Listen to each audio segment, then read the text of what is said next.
अनुदान आमच्या हक्काचं नाही कुणाच्या बापाचं. शिक्षक समोर संघाचा शिक्षक एक दुटीचा 100% अनुदान मिळालंच पाहिजे. 100% अनुदान मिळालंच पाहिजे. कच्चा देत नाही, घेतल्याशिवाय राहत नाही. कच्चा देत नाही, घेतल्याशिवाय राहत नाही.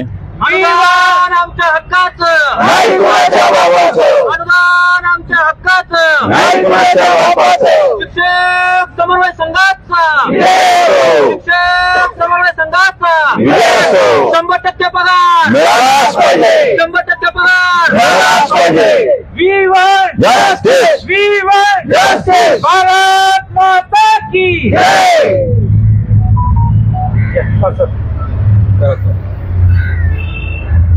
आज हुंकार शिक्षक समन्वय संघाच्या आंदोलनाचा 37वा दिवस आहे. माननीय शिक्षण मंत्री महोदयांनी सभागृहामध्ये घोषणा केली. या घोषणेला 2 महिने होऊन गेले. माननीय शिक्षण मंत्री महोदयांनी ज्या पद्धतीने घोषणा केली, शिक्षक समन्वय संघाने आंदोलन सुरू केल्यानंतर प्रत्यक्ष त्यांनी आंदोलनाला पण भेट दिली आणि शिक्षण मंत्री महोदय जसे बोलतात त्या पद्धतीने त्यांनी काम केलं असं मागच्या वेळेसही आम्हाला अनुभव आला आणि यावेळेस पण. परंतु ती जे काही पद्धत असते, अर्थ खात्याकडे फाईल पाठवली, अर्थ खात्याच्या ज्या सूचना असतील त्याही परिपूर्ण त्यांनी करून घेतल्या. गेल्या आठवड्यामध्ये सुट्या होत्या, कॅबिनेट झाली नाही. याही आठवड्यामध्ये कॅबिनेट झाले नाही. चातकासारखी महाराष्ट्रामधले 63,000 लोक या निर्णयाची वाट बघत आहेत. सर्व महाराष्ट्रामधून प्राथमिक, माध्यमिक, उच्च माध्यमिकचे शिक्षक गेल्या 40 दिवसापासून या ठिकाणी प्रातिनिधिक स्वरूपात आले, आंदोलनामध्ये सहभाग नोंदवला आपला आणि परत गेले. आता फाईल अर्थ विभागाकडून काल पूर्ण झाल्याचं कळलं आणि माननीय अजित पवार साहेबांच्याकडे फाईल गेलेली आहे.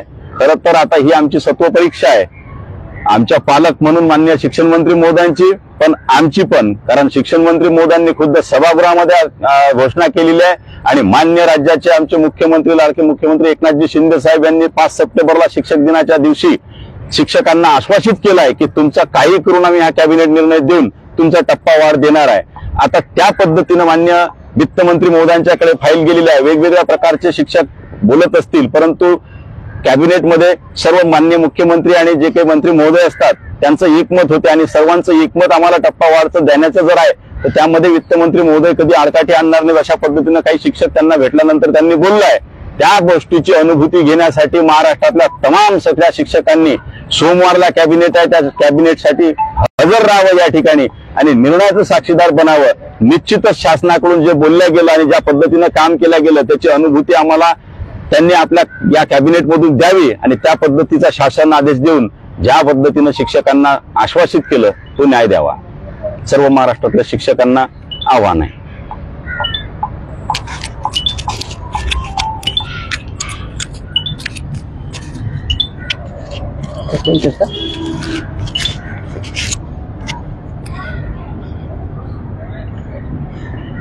आंदोलनाचा आज 37वा दिवस. 37 दिवसापासून सुरू असलेल्या या आंदोलनामध्ये अनेक बारकावे आपल्या समोर मांडण्याचं काम, तुम्हाला जागा करण्याचं काम या आझाद मैदानातून वारंवार वेळोवेळी केलं गेलं आहे. परंतु आज जागा करायचं नसून तुम्हाला मी नम्र आवाहन करण्यासाठी आझाद मैदानातून या हुंकार आंदोलनाच्या प्रसंगी शिक्षक समन्वय संघाच्या या विचारमंचावरून तुम्हाला आवाहन करतो की बाबांनो, येणारी मंत्रिमंडळाची बैठक ही पुढचं आपलं भवितव्य ठरवणारी असणार आहे. आज खऱ्या अर्थानं एकतर संबंधित मंत्री महोदयाची स्वाक्षरी होऊन ती फाईल विशेष सूचीकडे जायला पाहिजे होता, आपला विशेष सूचीमध्ये समाविष्ट व्हायला हवा होता. लक्षात घ्या बांधवांनो, विशेष सूचीमध्ये जर विषय समाविष्ट झाला तरच तो मंत्रिमंडळाच्या सोमवारी होणाऱ्या बैठकीत तो येऊ शकतो. नसता 1104 कोटीचा हा असलेला विषय ऐन वेळी बैठकीत येऊ शकत नाही, हे तुम्हाला मी तुमच्या या माध्यमातून तुम्हाला सांगतो. पण ऐन वेळी विषय येण्याचा जरी असेल तर निश्चित आपण मोठ्या ताकदीने जर या ठिकाणी उपस्थित राहिलात तर ऐन वेळी आपल्या पालकाला ताकद मिळेल आणि ती ताकद मंत्रिमंडळाच्या बैठकीत सदरील नसतीसाठी फायद्याची ठरणार आहे.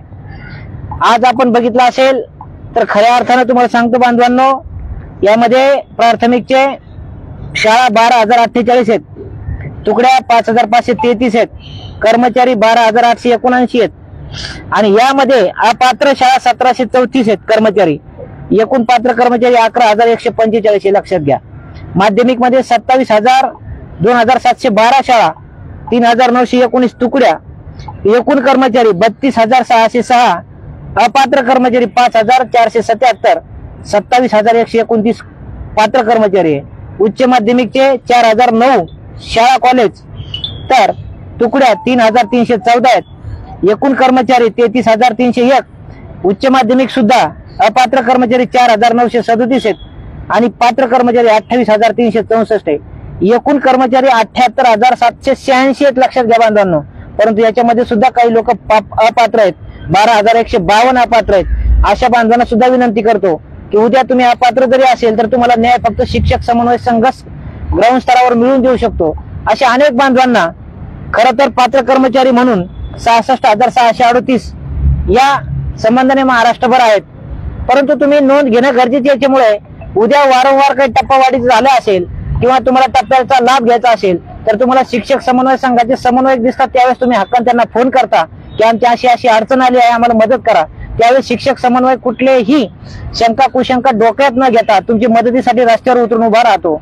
अशा वेळी आपण सुद्धा शिक्षक समन्वय संघाच्या साथीला आझाद मैदानावर ताकदीनं आलं पाहिजे. तुम्हाला कळकळीची एक विनंती करतो आणि आवाहन असं करतो की उद्याच्या सोमवारी जर हा विषय आला नाही तर मला सांगायचं बांधवांना, तिथून पुढे 8 दिवसानंतर मंत्रिमंडळाची बैठक होईल. त्यावेळेस तो विषय येईल तर त्याच्यानंतर तो शासन निर्णय निघणार नाही, हे सुद्धा खात्रीने सांगतो. म्हणून भवितव्य अंधाराकडे न ढकलता आपण 1 दिवस मैदानासाठी 2 दिवस मैदानासाठी अशी भावना न करता सोमवारपासून मोठ्या ताकदीने आझाद मैदानात उपस्थित राहिला तरच आपल्या विषयाला गती येणार आहे. आणि सोमवारी जेवढ्या ताकदीनं प्रत्येक विभागातून वेगवेगळ्या भागामध्ये आता ट्रॅव्हल्सचं नियोजन आहे, रेल्वेने वेगवेगळ्या जे मिळेल त्या वाहनाने शिक्षक निघताच आहे. परंतु ज्या बांधवांना घरी बसून अनुदान घ्यायची सवय त्या सुद्धा बांधवांना विनंती माझी की त्यांनी यावं. महिला शिक्षक कर्मचाऱ्यांची सुद्धा निवासाची व्यवस्था मुंबईमध्ये अतिशय चांगल्या प्रमाणात केलेली आहे. त्यांनी निसंकोचपणे शिक्षक समन्वय संघाच्या या आंदोलनाच्या स्थळी येऊन उपस्थिती लावली पाहिजे. सर्वात जास्त खऱ्या अर्थानं तर महिला शिक्षकाच आहेत. महिला शिक्षकांनी जेवढ्या ताकदीने याल त्याच दरम्यान पुरुष शिक्षक असेल, पुरुष शिक्षकांनी सुद्धा 1 दिवस 2 दिवस अशी ही गोष्ट न करता आपण ताकदीनं शिक्षक समन्वय संघाच्या या विचारमंचावर उपस्थित राहिलं पाहिजे. आपली उपस्थिती हीच सोमवारच्या मंत्रिमंडळाच्या बैठकीत ऐन वेळे विषय घेण्याची ताकद असणार आहे आणि म्हणून ती ताकद आपण मैदानात दाखवण्याची गरज आहे. ऐन वेळी जरी विषय जरी आला तरी सुद्धा त्या विषयाला शासन निर्णयाचं मूर्त स्वरूप देण्याचं काम आपले पालक म्हणून शिक्षण मंत्री करणार आहे. आणि म्हणून आपल्या हक्कासाठी, भविष्यासाठी, मुलाबाळांच्या शिक्षणासाठी आणि राज्याच्या, राष्ट्राच्या, देशाच्या भवितव्यासाठी आपण मैदानात आलं पाहिजे. उद्याची सोमवारची बैठक ही आपलं आयुष्याचं भवितव्य ठरवणारी असणार आहे. नसता आचारसंहितेनंतर जर हा विषय तुम्हाला पुन्हा वाटत असेल लगेच येईल तर पुढचं शासन जर ताकदीनं सत्तेत आलं तर तुम्हाला हेही सांगतो की 2029 पर्यंत आपल्याला किमान थांबावं लागेल. विचार करा बांधवांनो, 37 दिवसापूर्वी आपल्याला असं वाटत होतं विषय लगेच सभागृहात झालं की लगेच येणार आहे. 37 दिवसापासून असंख्य दररोज एक एक पाऊल पुढे पडत असताना विषय येईल. तो 37 दिवस जर लांबू शकते बांधवांनो तर ठाम विचाराचं सरकार जर आलं तर मला वाटत नाही तर पुढचे 5 वर्ष सुद्धा तुम्हाला त्या ठिकाणी वेतनाच्या या फाईलला मंजुरी देईल. म्हणून हीच एक संधी आपल्या समोर आलेली आहे. या संधीचं सोनं करण्याची ताकद तुमच्यामध्ये आहे. यापूर्वीही शिक्षक समन्वय संघाने तुमच्या सगळ्या भावनांचा आदर करत तुम्हाला ताकद मिळवून दिली. तुमच्या प्रत्येक महिन्याचा वेतन असेल तो खात्यात मिळेपर्यंत थांबलेला आहे. शासन निर्णय निघेपर्यंत शिक्षक समन्वय संघाने कधी आझाद मैदानाचं आंदोलन थांबवलेलं नाही. याही वेळी शिक्षक समन्वय संघाला ठाम विश्वास आहे की निश्चितच येणाऱ्या बैठकीतच तो विषय व्हावा.